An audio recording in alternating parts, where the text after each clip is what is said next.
Աստվածաշնչյան ընթերցանություն ամեն առավոտ, հունիսի 24 Մի կին ձայնը բարձրացնելով ասաց. «Երանի այն որովայնին, որ քեզ կրեց, և այն կրծքերին, որ քեզ սնեցին»։ Իսկ նա ասաց. «Մանավանդ երանի նրանց, ովքեր լսում են Աստծո խոսքը և պահում»։ Ղուկաս ավետարան 11:27-28 համարներ։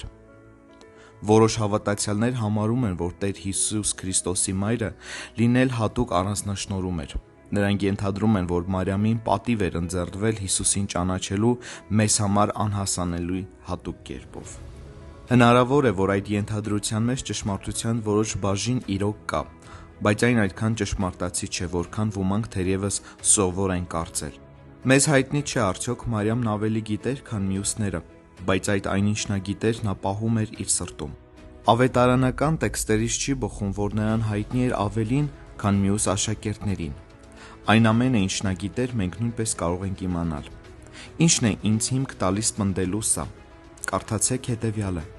Տիրոջ գաղտնիքն իրենից վախեցողների հետ է, ու իր ուխտը ցույց է տալու նրանց։ Սաղմոս 25:14 Հիշեք Հիսուսի խոսքերը, այսուհետև ես ձեզ ծառաներ չեմ կոչում, որտև ծառան չգիտի, թե Տերն ինչ է անում, բայց ես ձեզ բարեկամներ անվանեցի, որտև ամեն ինչ, որ ես իմ Հորից լսեցի, ձեզ հայտնեցի։ Աստվածային գաղտնատեսը մեր առաջ բացում է իր սիրտը և դա դնում է այնքան անկեղծորեն, որ ծածուկ չի մնում ոչինչ այն ամենից, ինչ մեզ համար օգտակար և բարի է։ Նա վստահեցնում է. եթե այդպես չլիներ, ես ձեզ կասեի։ Միթե այս առավոտյան նա մեզ չի հայտնում իրեն ծածուկ մնալով մնացած աշխարհից։ Այդ պատճառով փոխարենը մնալով մնացած աշխարհից։ Այդ պատճառով փոխարենը անքաղաքավարի կերպով բացականչելու. Երանի այն որովայնին, որ քեզ կրեց։